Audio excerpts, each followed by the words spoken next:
स्वागत है सभी दोस्तों का कृष्णा कैरियर इंस्टीट्यूट पर। आप सभी लोगों के लिए वनडे एग्जाम का सबसे महत्वपूर्ण टॉपिक विटामिन आज मैं लेकर आया हूं। आज की वीडियो एकदम दमदार होने वाली है और हमें उम्मीद है कि आप कई किताबों का जो रिसोर्स बना करके विटामिन्स को पढ़ते हैं। किसी किताब में आपको विटामिन के बारे में जानकारी दी होती है, परंतु उनके स्रोतों के बारे में जानकारी नहीं होती। किसी किताब में जो है स्रोतों के बारे में जानकारी होती है तो उनसे रोगों के बारे में जानकारी नहीं होती। आज इस वीडियो में आप थोड़े ही समय में विटामिन से संपूर्ण जो है क्वेश्चनों को करने में सक्षम हो जाएंगे। तो चलिए देखते हैं आज की ये महत्वपूर्ण वीडियो। आज मैंने आप लोगों के सामने टॉपिक रखा है विटामिन का, और विटामिन की खोजकर्ता कौन है? फंक। ओके, फंक ने विटामिन की खोज की। विटामिन का कार्य क्या है दोस्तों? विटामिन का कार्य है शरीर के प्रतिरक्षा तंत्र को मजबूत करना, यानी हमारे इम्यून सिस्टम को बढ़ाना, ठीक, अर्थात रोगों से लड़ने में सहायता करना। तो विटामिन ही पोषक तत्व का वह महत्वपूर्ण भाग होता है जो हमारे शरीर के इम्यून सिस्टम को मजबूत करता है और हमारे शरीर को रोगों से लड़ने के लायक बनाता है। हाल ही में आप सभी लोगों ने कोरोना वायरस के बारे में सुना ही होगा, और वर्तमान समय में आज भी हम भारत में देख रहे हैं कोरोना का जो ग्राफ है वो 2 लाख से ऊपर यानी लगभग 3 लाख तक प्रतिदिन जो है आ रहा है। तो इस दौरान जो है हमारे शरीर का प्रतिरक्षा तंत्र ही हमको इस वायरस से बचाएगा। और पहले भी आपने बहुत सारी वीडियो को देखा होगा यूट्यूब पर जो हमारे शरीर के इम्यून सिस्टम को बढ़ाने में क्या करती हैं? मदद करती हैं। ऐसे विभिन्न प्रकार के पदार्थों के बारे में आपने देखा होगा। आज मैं आपको विटामिन संबंधी टॉपिक का पूरा वीडियो पहुंचाता हूं।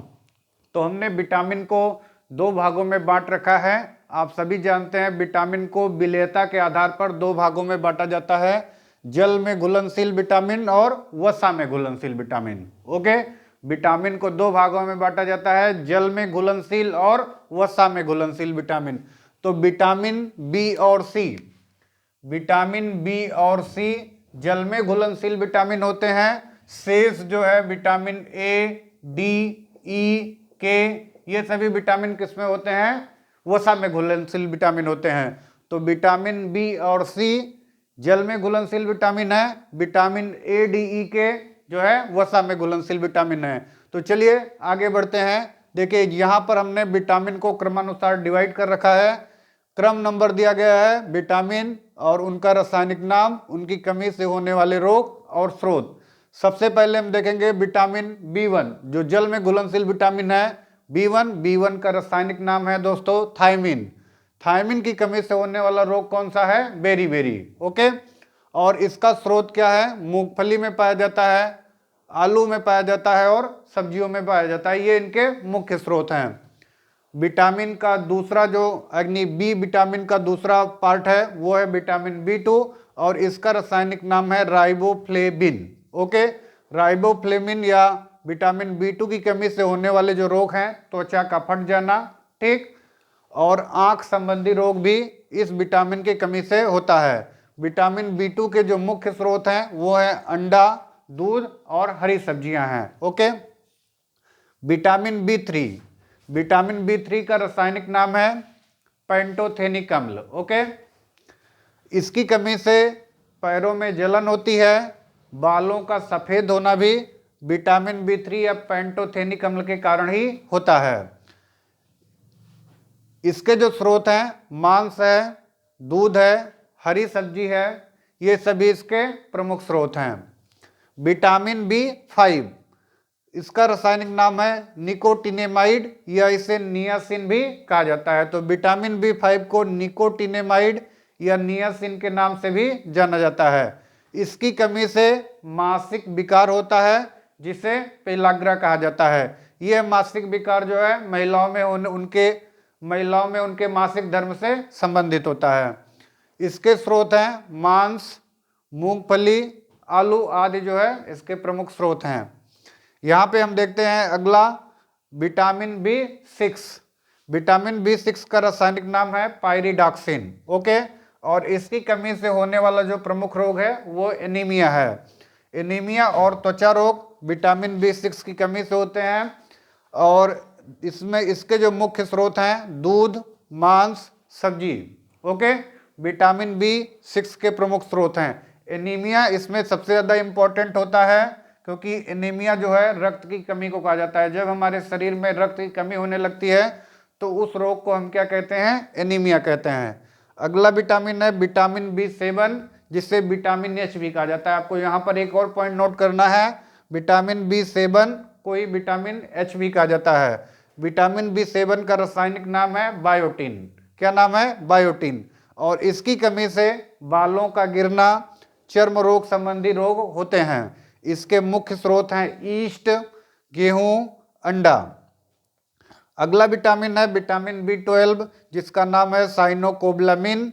ओके, और इसकी कमी से भी एनीमिया और पांडु रोग होते हैं। ये इसका मुख्य स्रोत है मांस, कलेजी, दूध आदि। अगला देखते हैं विटामिन C। ये भी आपका इम्पोर्टेंट टॉपिक है, इम्पोर्टेंट पॉइंट है। आप यहाँ देखेंगे विटामिन C, इसका रासायनिक नाम है एस्कॉर्बिक एसिड। ओके, या एस्कॉर्बिक अम्ल। इसकी कमी से स्कर्वी रोग होता है, यानी कि मसूड़ों में सूजन। ओके, अगला देखते हैं अब वसा में घुलनशील विटामिन के बारे में। ठीक, तो जल में घुलनशील विटामिन हो चुके हैं, अब हम वसा में घुलनशील विटामिन के बारे में देखेंगे। तो वसा में घुलनशील विटामिन है vitamin A, D, E, K। Vitamin A का रासायनिक नाम है रेटिनॉल, बहुत ही पूछा जाता है। और इसकी कमी से होने वाला रोग कौन सा है? रतौंधी। जब हम रात्रि में क्या होते हैं, अंधेरे में कमरे में प्रवेश करते हैं, अधिक प्रकाश से कमरे में आते हैं तो हमें कोई वस्तुएं दिखाई नहीं देती, लेकिन थोड़ी देर बाद हमें वस्तुएं दिखाई देने लगती हैं। जिस व्यक्ति को रतौंधी रोग हो जाता है उसको थोड़ी देर बाद भी, यानी काफ़ी समय बीत जाने के बाद भी अंधेरे में कुछ भी सूझता नहीं है, कोई भी जो है उसको अस्पष्टता नहीं होती। ऐसे व्यक्ति को जो है रतौंधी रोग होता है। रतौंधी यानी विटामिन A के जो प्रमुख स्रोत हैं वो हैं गाजर, दूध, अंडा, फल। और फल में आप जानते हैं पपीता इसका मूल स्रोत माना जाता है। उसके बाद अगला देखते हैं विटामिन D। विटामिन D का रासायनिक नाम है कैल्सीफेरॉल। क्या नाम है? कैल्सीफेरॉल। और इसकी कमी से होता है रिकेट्स, जिसे सूखा रोग कहा जाता है। रिकेट्स रोग में हड्डियां कमजोर हो जाती हैं और ये शीघ्रता से हल्के ही चोट के कारण या किसी गिरने के कारण टूटने लगती हैं। तो रिकेट्स में आपको याद रखना है, इसमें हमारे शरीर की हड्डियां कमजोर हो जाती हैं। और इसका स्रोत है सूर्य का प्रकाश, जो हमको फ्री में मिलता है। इसीलिए आवश्यक होता है कि हम प्रतिदिन जो है सुबह जो है धूप का आनंद लें, धूप में बैठें, जिससे हमारे शरीर को विटामिन D मिले। हमारे शरीर को की जो स्किन होती है वो विटामिन D को, यानी सूर्य के प्रकाश से विटामिन D बनाने में सहायक होती है। तो इससे हमारे शरीर में रिकेट्स नामक जो रोग होता है उसकी समाप्ति हो जाती है। इसके अतिरिक्त इसके जो स्रोत हैं वो हैं दूध, अंडा, ये भी इसके मुख्य स्रोत हैं। विटामिन A देखते हैं, विटामिन A का नाम है टेकोफेरॉल। ओके, विटामिन A का रासायनिक नाम क्या है? टेकोफेरॉल। विटामिन A की कमी से होने वाला जो प्रमुख रोग है वो है हमारे प्रजनन शक्ति में कमी। जब व्यक्ति को विटामिन E की कमी हो जाती है तो उसकी प्रजनन क्षमता कमजोर पड़ जाती है। प्रजनन क्षमता कमजोर होने से नए संतान उत्पत्ति के दौरान उसे विभिन्न समस्याओं का सामना करना पड़ता है। इसके जो मुख्य स्रोत हैं वो हैं हरी सब्जियां, मक्खन और दूध। अब देखते हैं अगला विटामिन है विटामिन K। विटामिन K का जो है रासायनिक नाम है फिलोक्विनान। और इसकी कमी से जो रोग होता है वो हमारे शरीर में रक्त का थक्का न बन पाना। रक्त का जब थक्का नहीं बनता, अर्थात फाइब्रिनोजन नहीं होता, तो उस समय हमारे शरीर से रक्त का लगातार स्राव होता रहता है। रक्त हमारे शरीर से लगातार बहता रहता है, उसका बहना बंद नहीं होता।